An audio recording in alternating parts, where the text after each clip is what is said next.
낙심하지 않게 하시고 우리 하나님을 바라보고 소망 가운데서 더욱 뜨겁게 기도하는 성도가 되게 하여 주시옵소서. 주여, 기도하는 이들이 일어나게 하여 주시옵소서. 아버지, 세상의 모든 혼란과 어려움은 우리가 하나님 앞에 바로 서지 못함으로 인하여 이루어진 것을 깨닫고 기도하는 이들이 더욱 하나님의 말씀에 더욱 사모함을 더하여 주셔서 주님 앞에 부르짖는 성도들 되게 하여 주시옵소서. 하나님은 살아계시고 오늘도 모든 믿는 백성들을 지켜주시며 모든 세상의 생명들을 주관하시는 줄로 믿습니다. 우리에게 기도의 사명을 주셨사오니 깨어 기도하는 성도들 되게 하여 주시고 이 기도가 열매 맺어 많은 하나님의 부흥의 역사, 회복의 역사가 이루어지게 하여 주시고 이 땅을 고쳐주시고 이 나라를 세워주시고 또 하나님의 백성들을 회복시켜 주시옵소서. 세상에 대한 모든 사랑들을 멈추게 하시고 이제 하나님을 사랑하는 마음으로 회복되게 하여 주시옵소서. 우리 성도들에게 더 믿음의 믿음을 더하셔서 성령의 능력으로 세상을 변화시키는 귀한 종들이 되게 하여 주시옵소서. 예수님의 이름으로 감사하며 기도드리옵나이다. 아멘. 하나님 말씀 신명기 29장 말씀 보겠습니다. 신명기 29장 1절부터 마지막 29절 말씀까지 한 절씩 교독하겠습니다. 호렙에서 이스라엘 자손과 세우신 언약 외에 여호와께서 모세에게 명령하여 모압 땅에서 그들과 세우신 언약의 말씀은 이러하니라. 모세가 온 이스라엘을 소집하고 그들에게 이르되 여호와께서 애굽 땅에서 너의 목전에 바로와 그의 모든 신하와 그의 온 땅에 행하신 모든 일을 너희가 보았나니 곧 큰 시험과 이적과 큰 기사를 내 눈으로 보았느니라. 그러나 깨닫는 마음과 보는 눈과 듣는 귀는 오늘까지 여호와께서 너희에게 주지 아니하셨느니라. 주께서 40년 동안 너희를 광야에서 인도하게 하셨거니와 너희 몸에 옷이 낡아지지 아니하였고 너희 발의 신이 헤어지지 아니하였으며 너희에게 또 떠먹지 못하며 포도주나 독주를 마시지 못하게 하셨으면 주는 너희의 하나님 여호와이신 줄 알게 하려 하심이니라. 너희가 이곳에 올 때 헤스본 왕 시온과 바산 왕 옥이 우리와 싸우러 나왔으므로 우리가 그들을 치고 그 땅을 차지하여 루벤과 갓과 므낫세 반 지파에게 기업으로 주었더니 그런즉 너희는 이 언약의 말씀을 지켜 행하라. 그리하면 너희가 하는 모든 일이 형통하리라. 오늘 너희 곧 너희의 수령과 너희의 지파와 너희의 장로들과 너희의 지도자와 이스라엘 모든 남자와 너희의 여아들과 너희 아내와 민대의 진중에 있는 객과 너를 위하여 나무를 베는 자로부터 물 깃는 자까지 다 너희의 하나님 여호와 앞에 서 있는 것은 내 하나님 여호와의 언약에 참여하며 또 내 하나님 여호와께서 오늘 내게 하시는 맹세에 참여하여 여호와께서 내게 말씀하신 대로 또 내 조상 아브라함과 이삭과 야곱에게 맹세하신 대로 오늘 너를 세워 자기 백성을 삼으시고 그는 친히 내 하나님이 되시려 함이니라. 내가 이 언약과 맹세를 너희에게만 세우는 것이 아니라 내가 오늘 우리 하나님 여호와 앞에서 우리와 함께 여기 서 있는 자와 오늘 우리와 함께 여기 있지 아니한 자에게까지이니 우리가 애굽 땅에서 살았다는 것과 너희가 여러 나라를 통과한 것을 너희가 알며 너희가 또 그들 중에 있는 가증한 것과 목석과 은금의 우상을 보았느니라. 너희 중에 남자나 여자나 가족이나 집하나 오늘 그 마음이 우리 하나님 여호와를 떠나서 그 모든 민족의 신들에게 가서 섬길까 염려하며 독초와 쑥의 뿌리가 너희 중에 생겨서 이 저주의 말을 듣고도 심중에 스스로 복을 빌어 이르기를 내가 내 마음이 완악하여 젖은 것과 마른 것이 멸망할지라도 내게는 평안이 있으리라 할까 합니다. 여호와는 이런 자를 사하지 않으실 뿐 아니라 그 위에 여호와의 분노와 질투의 불을 두으시며 또 이 책에 기록된 모든 저주를 그에게 더하실 것이라. 여호와께서 그의 이름을 천하에서 지워버리시되 여호와께서 곧 이스라엘 모든 지파 중에서 그를 구별하시고 이 율법책에 기록된 모든 언약의 저주대로 그에게 화를 더하시리라.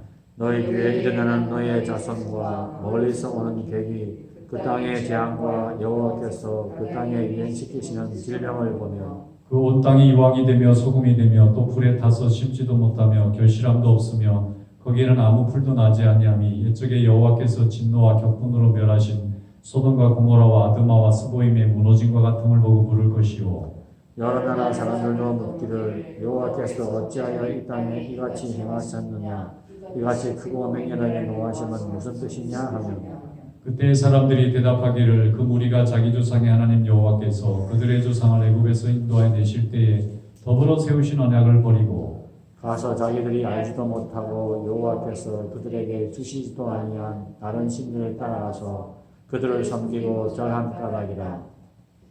이러므로 여호와께서 이 땅에 진노하사 이 책에 기록된 모든 저주대로 재앙을 내리시고 여호와께서도 진노와 격분과 크게 동한하심으로 그들을 이 땅에서 뽑아내사 다른 나라에 내던지시니 오늘과 같다 하리라. 같이 읽겠습니다. 감추어진 일은 우리 하나님 여호와께 속하였거니와 나타난 일은 영원히 우리와 우리 자손에게 속하였나니 이는 우리에 대해 유일의 모든 말씀을 행하게 하심이니라. 아멘. 이 말씀에 은혜가 있으시기 바랍니다. 이스라엘 백성들이 하나님과 맺었던 약속이 두 가지가 있어요. 이걸 언약이라고 그러는데 프로미스라고도 부르지만 그렇게 부르지 않고 커버넌트라고 부릅니다. 프로미스하고 컨트랙을 합해 섞어놓은 것 같은 의미를 가지고 있는 게 커버넌트인데 여기 교회들 이름 중에 커버넌트라는 이름을 가진 교회들이 굉장히 많습니다. 여기 신명기 때문에 그래요. 여기 나오는 하나님과 이스라엘 백성이 맺었던 언약을 인간끼리 하는 약속은 말로 하는 건 그냥 약속이라고 그러고 문서로 하면 계약이라고 그러는데 하나님과 인간 사이에 하면 언약이라는 말을 써요. 근데 두 번 있었어요. 이스라엘 백성이. 먼저는 호렙산에서 하나님이 십계명을 주시면서 이스라엘 백성하고 내가 너희 하나님이 될 테니까 니들이 나를 섬기는 이 땅의 모든 사람 중에 나의 백성이 되달라. 그러니까 내 백성이 되면 내가 너희 하나님이 돼줄게. 그러면 이 땅의 모든 어리석은 민족들이 우상 섬기는 거 다 이렇게 없애고 세상을 창조하신 하나님, 이 땅을 통치하시고 마지막에 다 이제 심판하실 이 하나님이 누군지를 너희로 하여금 모든 백성들이 알게 그 역할을 좀 해라. 머리가 되달라. 그래서 아멘하고 했어요. 그리고 나서 광야 40년이 끝난 뒤에 이번에는 모압 평지에서 두 번째 언약을 하는 거예요. 그래서 여기 보면 호렙에서 이스라엘 자손과 세우신 언약 외에 여호와께서 모세에게 명령하여 모압 땅에서 그들과 세우신 언약의 말씀은 이러하니라 그러고 서론을 딱 쓰고 나머지 2절부터 29절까지가 요 언약의 내용입니다. 근데 내용이 뭐냐면은 굉장히 심플합니다. 하나님을 전심으로 믿으면 모든 자들이 너희 밑에 다 복종하게 만들어주겠다는 거예요. 이 세상에는 어차피 정복하는 자와 중복받는 자가 존재할 수밖에 없어요. 시베리아 호랭이가 북한으로 내려왔다고 합니다. 이 최상위 포식자인데 얘들은 수가 몇십 마리밖에 안 돼도 수백 마리의 멧돼지, 수천 마리의 이 사슴들 다 잡아먹는 거예요. 그래서 이 생태계의 수를 조절한다고 해요. 우리가 생각할 때 다 평화롭게 살았으면 좋겠는데 육식동물이 있고 초식동물이 있고 또 초식동물은 또 풀을 뜯어먹어요. 풀이 소리를 안 질러서 그렇지 그것도 아파요. 죽는 거라고 마찬가지예요. 고통이 있어요. 생명이 끊어지는 거니까. 그러면 누군가는 지배하고 누군가는 지배받을 수밖에 없는 그런 인간의 세계 속에서 항상 하나님이 머리가 되게 해주시겠다고 하는 약속을 왜 하시느냐면은 머리가 되는 사람을 통해서 머리의 지배를 받는 사람이 하나님을 알 수밖에 없도록 자기 스스로는 도무지 못 오니까 머리가 되는 자를 머리 된 자가 섬기는 하나님을 밑에 따라오는 사람들이 배울 수밖에 없도록 그렇게 만들어 주시겠다는 겁니다. 그게 아브라함의 후손을 통해서 모세의 이끈 백성들을 통해서 이스라엘과 하나님이 맺으신 건데 두 번째 호렙산에서 했던 언약을 모압 평지에서 두 번째 또 컨펌한 거예요. 새로운 언약이라기보다는 첫 번째 했던 언약에 대한 구체적인 약속을 한 번 더 다짐을 받아서 이스라엘 백성들하고 언약을 하는데 이스라엘 백성들이 아멘하고 받아들였어요. 근데 여기 내용에 보면 뭐냐면은 하나님의 말씀을 잘 듣고 순종하면 땅을 다 차지하게 해주시고 너보다 더 강한 적들이 다 너를 섬길 수 있도록 만들어주겠다는 거예요. 그러나 그렇지 않고 이걸 내가 했다. 내가 하나님보다 더 능력 있다고 바벨탑의 생각이 들어가는 순간, 우상이 되는 순간, 자기들이 쌓아놓은 문명과 국력이 우상이 되는 순간 그들의 쌓아놓은 바벨탑은 하루아침에 무너지고 오히려 자기들이 지배했던 자들이 더 강성해져서 그들의 종이 되어버리고 심지어는 소돔과 고모라가 불바다가 돼서 다 사라져버리는 것 같이 어느 날 너희들이 세운 거대한 국가가 하루아침에 수도부터 싹 다 불타버리는 그런 날이 오게 될 테니까 잘 깨닫고 하나님 말씀에 끝까지 순종해라 그렇게 말씀하고 있습니다.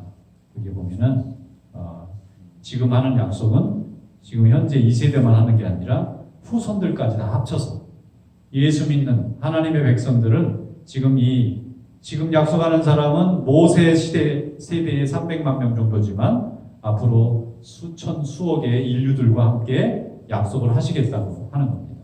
그런데 이 약속이 지금도 유효한 줄로 믿습니다. 그런데 모세의 후손인데 우린 모세의 피도 하나도 안 섞였는데요. 아무 상관이 없습니다. 하나님을 믿고 하나님의 자녀로 부르심을 받은 사람은 모두 이스라엘입니다. 이스라엘이 하나님과 겨루어서 이겼다고 해서 하나님이 주신 이름입니다. 하나님하고 기도해서 하나님의 백성이 된 사람은 다 이스라엘인 이름의 자녀가 되는 거예요. 그래서 하나님이 복을 주셔서 이스라엘은 정말 강성한 나라를 만들었습니다. 그 다음에 다윗과 솔로몬 때는 세상의 모든 나라들이 스스로 찾아와서 저공을 드리고 함께 무역을 하자 하고 그 나라 백성들을 너무 부러워하고 그 나라에 있는 모든 제도를 다 자기네들이 가져다가 배워서 자기네 나라에 실천해 보려고 그렇게 애를 썼는데 그 시대가 지나가고 우상 숭배하고 교만해지고 이렇게 되니까 나중에 바벨론에게 무너질 때는 완전히 불바다가 돼서 성전에 있는 기둥 하나도 돌 하나도 다 없어지고 싹 사라져서 그냥 황무지가 됐다는 거예요. 수백 년 전에 하나님이 황무지 같은 데 세워놨던 그 터에 수백 년 후에는 원래대로 되돌아가 버렸어요. 거기에 있었던 수많은 백성들도 언제 그런 일이 있었는지 다 사라져 버렸다는 겁니다. 하나님의 말씀을 이 바벨론 포로에 가서 이들이 그걸 읽고 통곡을 하면서 하나님께서 이미 다 말씀하셨던 것을 우리들이 하나님의 말씀을 외면하고 듣지 않아서 오늘 이 고통을 당하는구나 생각하고 그때부터 하나님 말씀을 다시 베끼고 쓰고 말로 전해주고 그렇게 해서 그 후손들이 하나님의 말씀을 이어가게 만들고 지금도 하나님의 말씀을 배우는 민족은 그게 어떤 민족이든지 하나님이 이스라엘 백성에게 한 약속을 그대로 다 지켜서 복을 내려주시고 이것을 외면하는 백성은 하나님이 세웠다가도 다 흩어버리시는 줄로 믿습니다. 지금 미국과 한국이 처한 현실이 저는 상당히 유사한 점이 많다고 생각해요. 왜냐하면 미국도 200년 전부터 세계 초강대국이 되잖아요. 한국 5천년 역사 중에 지금같이 이렇게 잘 산 적이 없어요. 통계로 보면 35년에 한 번씩 전란이 휩쓸고 지나갔다 그래요. 참 불쌍한 민족이에요, 우리가 생각해요. 그런데 지금 75년이 넘는데도 전쟁이 없어요. 물론 분단돼 있기는 하지만 전쟁이 일어나지 못하는 구조로 돼 있어요, 지금. 그리고 하나님께서 많은 축복을 주셔서 지금은 한국 사람들이 되게 유명해졌어요. 세계 곳곳마다 환영받고 심지어는 한국 사람 음식을 흉내내고 옷도 흉내내고 화장품도 흉내내고 말도 흉내내고 난리도 아니에요. 아마 5천년 역사 중에 지금같이 이렇게 역사적으로 참 보잘것없는 민족이 이렇게 사람들한테 사랑받는 이런 시절은 별로 없었을 건데 왜 이런 일이 생겼을까? 한강의 기적일까? 아니면 부주의해서일까? 아닙니다. 하나님 앞에 무릎 꿇고 기도하면서 우리 백성들이 전쟁 중에도 새벽에 나와서 기도하고 일제치하에 큰 나라를 잃고 고통받을 때도 흰옷 입고 다 예배당에 와서 술 다 끊고 도박 끊고 노름 끊고 하나님만 믿겠다고는 그 믿음을 하나님이 보시고 그냥 부어주신 것입니다.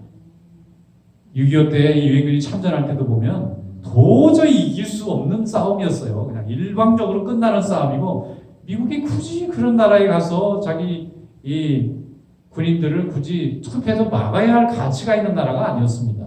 6.25 나기 바로 1년 전에 미국의 국무장관인 에치슨이라는 사람이 우리의 방어선은 일본부터다. 아예 선언을 했어요. 그러니까 스탈린하고 김일성이 거기 일본부터 냅니다. 일본 내려가면 걔들이 안 올 겁니다. 그리고 착각을 하고 밀고 내려온 거예요. 만약에 그대로 지켰으면은 우리 미국의 방어선은 38선부터다 그랬으면 김일성이 절대로 못 내려왔을 거예요. 내려온 미군들하고 붙어야 되는데 미군하고 싸워서 이길 수가 없잖아요. 세계 최강대국인데. 근데 미국이 일본만 방어하겠다 했기 때문에 그거 믿고 오판하고 내려온 거예요. 내려왔는데 미국이 다시 막 덤벼들고 그러니까 헷갈리는 거예요. 내려와서 이게 아닌데 왜 이게 이렇게 일이 되지? 그러다가 그냥 오르락내리락 하다가 결국은 이제 다시 북쪽으로 쫓겨나고 말았는데 그때의 한국이라는 건 완전히 잿더미예요. 잿더미. 6.25 나기 전에 해방 바로 직후에 한국에 이렇게 기록 필름을 보니까 서울 시내가 파리 시내 같아요. 얼마나 예쁜 건축물들이 많은지 일본 사람들이 그때만 해도 네덜란드나 이 서양식 건축물을 일부러 좀 문명국이라고 생각하고는 더 지었다고 해요. 일본식 건축이 아닙니다. 유럽식 건축을 배워가지고 일부러 식민지에는 더 크게 일부러 더 멋있게 그렇게 지었다는 거예요. 자기들이 짓는 집을 더 멋있게 자기네 나라에서 막 구질구질하게 살았는데도 식민지 백성들 앞에서는 1등 국민들 앞에서 내가 1등 국민처럼 보여야 되니까 더 큰 저택도 짓고 막 유럽풍으로 막 건물도 지어놓고 막 이게 별장도 지어놓고 그러니까 이 조선 백성들은 와 정말 신문명 사람들인가 보다 그리고 막 부러워했는데 그 잘 지어놓은 건물들이 6.25 때 다 잿더미가 돼요. 지금은 거의 뭐 서울역이나 뭐 이런 데 가야 조금 그 유럽 건축물이나 좀 보지 완전히 다 그냥 네모 반듯하게 만든 현대식 건물로 다 바뀌었잖아요. 그런 나라에서 이만큼 하나님이 축복해 주신 것은 저는 뭐 백성들이 부지런하기도 했지만 과거에는 뭐 안 부지런하나요? 조선시대, 고려시대, 신라시대 우리 백성들이 게을러가지고 그렇게 못 살았던 게 아니잖아요. 얼마나 부지런했겠어요? 매일 중국에서 쳐들어오지 매일 일본에서 쳐들어오니까 정신 못 차리고 있다가는 밟혀 죽는 그런 시대니까 부지런 안 할 수가 없어요. 그냥 정신 번쩍 차려야 살아남았던 그 DNA가 남아있는데 그때는 왜 그런 나라가 안 됐을까요? 지금같이. 지금은 하나님 말씀을 우리 백성이 만났다는 엄청난 축복과 연관이 있는 겁니다. 그런데 그동안 한국교회가 하나님 주신 축복을 세상 자랑하는 데 다 써버려요. 야, 우리 이렇게 크다. 야, 우리가 이렇게 잘하고 있다. 그러니까 세상에서 나중에는 좋아하는 게 아니라 삐지는 거예요. 삐져. 저건 우리 전공인데 왜 교회가 저렇게 잘 산다고 자랑을 할까? 저건 세상이 자랑하는 건데 과거에 교회가 사랑받았던 이유는 핍박 중에 내 백성들을 사랑하고 지켜준 그 은혜로 백성들이 교회를 사랑하고 또 하나님의 백성들을 사랑하고 주의 종들을 사랑하고 믿는 성도들을 존경했다고요. 그런데 이건 반대로 돼가지고 지금 세상이 막 걱정을 해요. 아이고 저러다가 싸움 나면 어떡하나. 어떤 사람이 전철역을 가는데 둘이 막 싸우고 있더래요. 그러니까 옆 사람이 막 말려도 말을 안 들고 그러니까 지나가서 꽥 소리 여기가 예배당인 줄 알고 왜 싸워? 그랬더래요. 예배당인 줄 아냐고 그래서 왜 싸우냐고.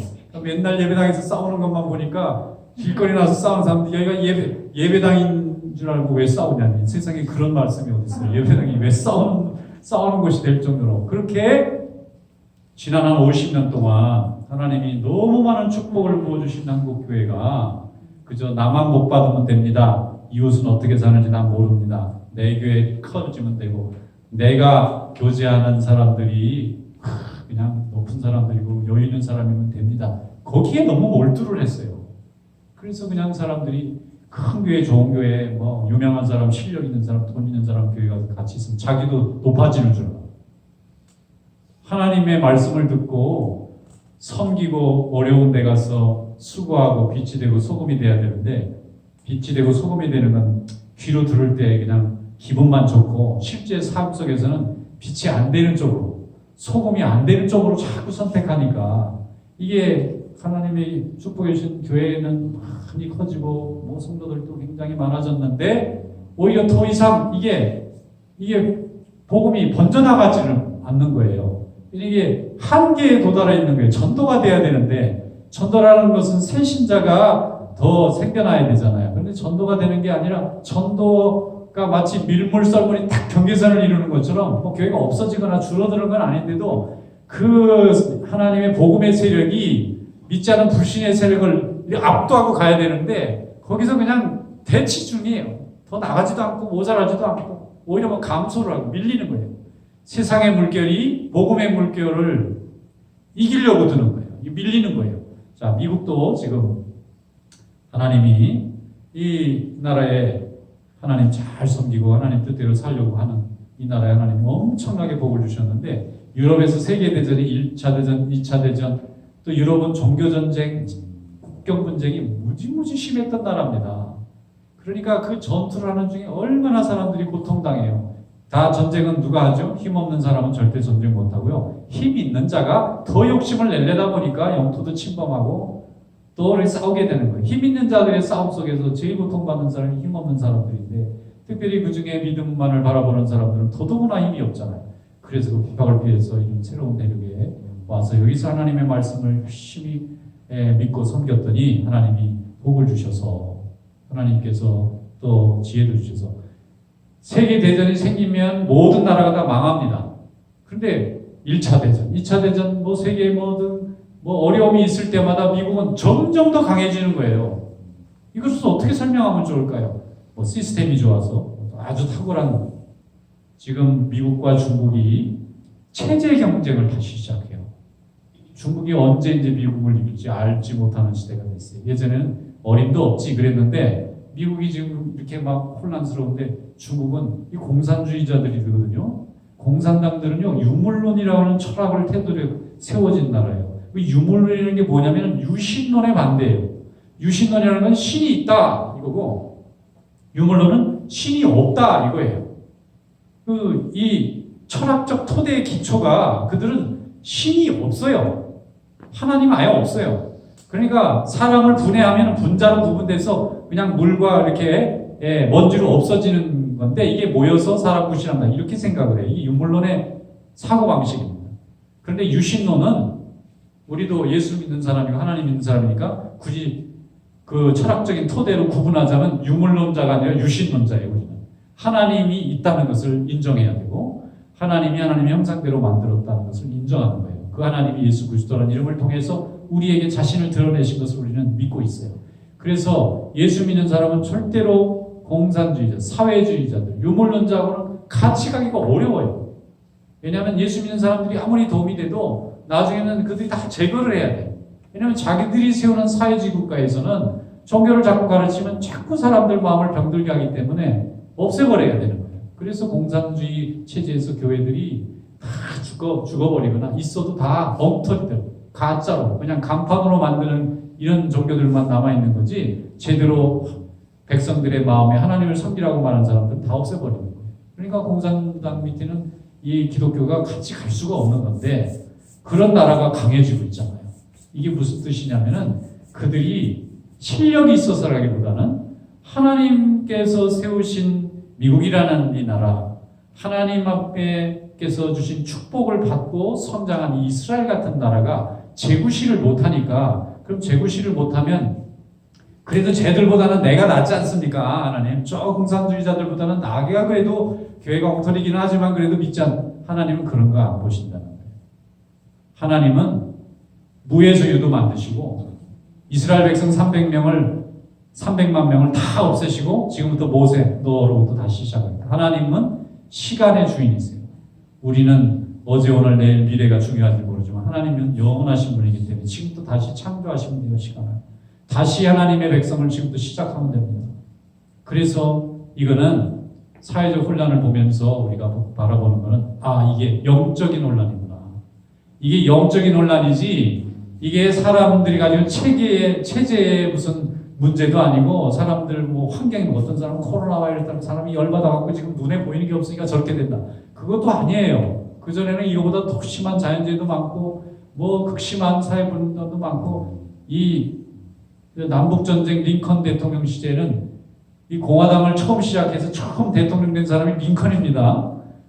그 사람이 만든 나라나 마찬가지예요 이게. 그런데 그 시대는 30만 명이나 되는 사람이 남군 북군 싸우다가 왜? 노예 해방시켜야 되겠다 이거야 링컨은. 근데 저쪽은 안 되겠다는 거예요. 그런데 이 사람은 하나님의 말씀에 안 된다는 거예요. 저거는 노예를 왜 만드느냐. 성경이 사람을 노예로 부리지 말라고 돼 있는데 안 된다. 그게 공업지대와 농업지대의 싸움이고 또 뭐 북쪽과 남쪽의 싸움이라고 사회 문화 인류학적으로 분석은 할지 모르지만 그런 사람들은 분석만 하는 거고 비전을 제시하고 책임을 지고 전쟁 중에도 새로운 소망과 나라의 미래를 걱정하는 건요, 믿는 자들이에요. 하나님이 가지고 있는 성경을 가지고 말씀하는 사람이 그 어려운 가운데서도 그걸 깨쳐나가는 거예요. 우리가 하나님의 나라를 이루어가는 시대에 어떤 사람은 왕으로도 쓰임받고 어떤 사람은 백성으로 쓰임받습니다. 어떤 사람은 뭐 군대로 쓰임받고 어떤 사람은 서기관으로 다 쓰임받는데 그 시대에 쓰임받는 사람은 각자 자기 역할이 다르지만 하나님 앞에 동시대에 똑같은 소명을 받았다고 저는 믿습니다.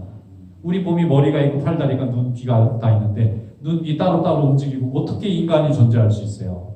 대통령 혼자 어떻게 있어요? 다 같은 백성이 있어야 되고 거기다 따로는 또 도와주는 사람이 있어야지. 그래야 움직이는 거니까 결국은 같이 다 책임지는 거예요. 그러면 이 시대에 하나님께서 이 시대에 다른 모든 나라들이 그 염려하는 거예요. 왜냐하면 그래도 이래저래 불평은 많아도 미국 같은 나라가 없거든요.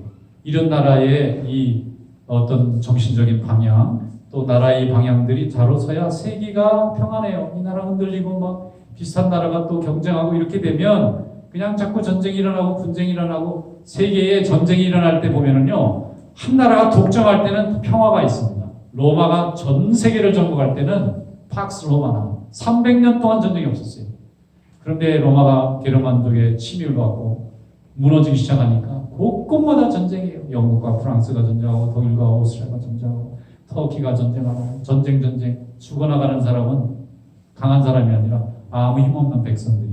그래서 미국이 강하고 이 세계를 이끌어가는 이 리더십을 놓쳐버리면 우리 문제로 안 끝나요. 이제 세계 곳곳이 다 지나갈 수 없는 전쟁부터가 돼버릴 수가 있기 때문에 그나마 지금 중국이 야 때는 찬스다 이게 웬일이냐. 예전에는 미국 따라가려면 30년 걸린다고 그랬는데 이제 10년이면 되겠다. 5년이면 되겠네 이러고 재고 앉아있어요 지금. 왜냐하면 거기는 자기 말 안 들으면 그냥 쥐두새도 모르게 없애버리니까 조용한 것 같이 보이죠. 그러나 안으로는 엄청나게 골마 있는 건데도 말을 못하게 하니까 무서우니까. 근데 여기는 다 자기 말하고 싶은 대로 말하고 이런 자유로운 시대가 역사상 그리 많지가 않습니다. 실제로 사람은 굉장히 쥐떼고 이게 부족한 존재라서 자기가 힘이 생기면 이게 또 막 사람을 자기 원하는 대로 막 지배하고 싶은 그런 욕심이 그래서 죄인이라는 거예요. 항상 우리가 하나님 앞에 죄인이 되면 안 된다고 회개해야 되는 이유가 이런 건데 그래서 이제 하나님이 우리 믿는 자들이 이제야말로 정말 기도해야 되겠다. 그동안 믿는 사람들이 세상에 칭찬받으려고 너무 세상에 잘 보이려고 너무 교양 있어 보이려고 너무 멋있어 보이려고 하다 보니까 정작 하나님 앞에 우리가 죄인이라는 것은 안 가르치고 하나님 앞에 우리가 예배하는 것은 다 접어버리고 좀 나중에 형편되면 다시 예배드리죠. 세상에 하나님 앞에 예배드리는 일이 어떻게 형편이 되고 안 되고가 있습니까? 포탄이 떨어지는데도 지하에서 예배드리고 뭐 끌려가가지고 다 그냥 순교당하는데도 숨어서 예배드렸던 그 신앙이 역사에 흐르고 있는데 이 시대의 열정은 전부 다 말랑말랑하고 온실에서만 다 그냥 곱게 나와가지고 예수 믿는 사람으로 말만 잘하고 교양 있고 멋있고 그냥 여유 있는 사람으로 보이지 고통받는 사람 속에 있는 이런 이미지가 이미 없어요. 그래서 하나님이 경고를 주시는 것 같아요. 이제는 기도해야 된다. 이제 하나님의 말씀으로 돌아와야 된다. 이제는 성전으로 다시 모여라. 히스기야 왕과 여호사밧 왕이 그 우상 숭배 시대에 제일 먼저 한 게 먼지로 완전히 문을 닫아버린 성전의 문을 다 청소를 시키고 백성들에게 마음껏 이제 성전에 들어와서 기도하세요 할 때 그 나라가 죽으려고 하는 나라였는데 요게 생명이 50년 100년 연장됐어요. 미국이 연장되려면 지금은 다를 수가 없어요. 예배당 문이 활짝 열려서 성전에 와서 기도하고 다시 눈물을 흘려야 됩니다.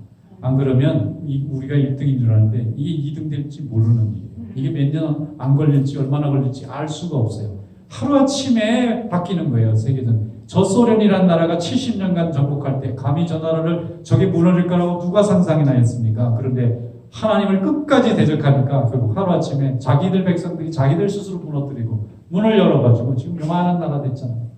미국은 상대도 안 되는 나라입니다. 예전에는 소련 아니면 미국인데 지금은 소련은 중국하고 계산하려고 해도 한참 뒤에 있어요. 그 국력 갖고는 중국하고도 못 싸워요 지금.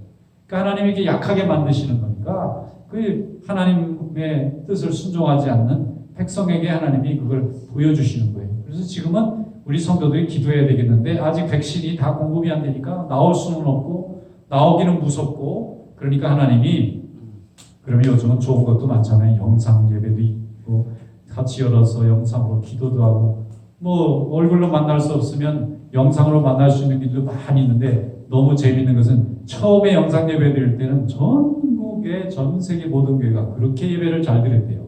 그런데 1년이 좀 지났잖아요. 지금 3분의 1도 안 드린대. 그 영상 예배도 그 들어와가지고 말씀 듣고 예배 시간에 아멘 하는 것도 몸이 안 오니까 마음도 멀어지니까 하나님을 향한 믿음도 줄어드는 거예요. 그럼 이 시대는 진정 하나님 앞에 책망받을 세대인 것이 분명합니다. 교회가 죽고 성도들이 예배가 죽고 기도가 죽으니까 나라가 이렇게 되고 나라가 이렇게 되는 데서 끝나면 좋겠는데 여기서 기도로 틀어막지 않으면 그 다음에는 이제 걷잡을 수가 없는 거예요. 이제. 각기 자기 소견에 옳은 대로 행하더라. 이거 어디서 나온 말이죠? 사사기 맨 마지막. 그 강력한 하나님의 나라였는데 사사기 때는 자기 옳은 대로 양보를 안 해요. 자기 생각대로 꺾지를 않아요. 끝까지 가는 거예요. 그냥. 그래서 이 이스라엘의 30만 명하고 베냐민 집에 3만 명이 죽기 살기로 전쟁을 해가지고 나중에 베냐민 3만 명 다 죽었잖아요. 다 죽은 다음에 생각해보니까 우리가 왜 이랬지? 이런 거예요. 우리가 뭘 한 거야 아직까지? 이 마귀 역사를 하면은 마귀 역사는 흔히 한 사람한테 막 귀신 들림이나 막 신들림으로 오는 줄 알지만요.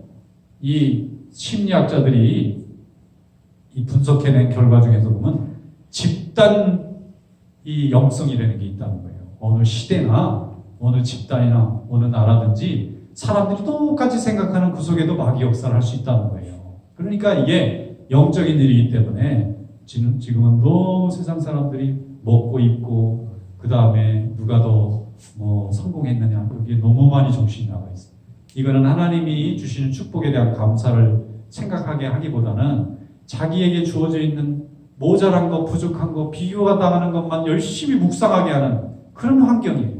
하나님이 내게 주신 축복이 너무나 많은데 이것을 감사해야 될 시간도 부족한데 성전에 나와서 하나님 말씀 들어야 감사가 나오겠는데 말씀은 다 끊어버리고 나한테 살아야 할 규정한 하나님의 영에 주신 양식은 다 끊어버리고 세상 양식을 삼고 있으니까 세상 양식이 주는 것은 어떻게 하든지 분하게 어떻게 하면 샘나게 어떻게 하면 속상하게 세상의 영은 우리를 날마다 불안하게 만드는 그런 영이잖아요. 그러니까 이 시대에 이 백성들이 회복되고 돌아오는 것은 하나님의 말씀으로 기도로 돌아오게 하는 것밖에 없는 줄로 믿습니다. 우리 제1교회 성도들이 이제 시작해야 합니다.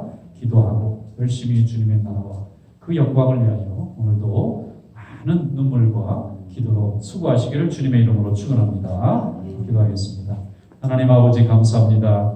오늘 이 어려운 시대에 하나님이 저희들에게 특별한 사명을 주신 것을 깨닫게 해주셔서 감사합니다. 또 기도하며 모이게 힘쓰며 하나님의 영광을 위하여 또 주님의 말씀을 증거하는 삶이 될 수 있도록 인도하여 주시옵소서. 이제는 우리 구주 예수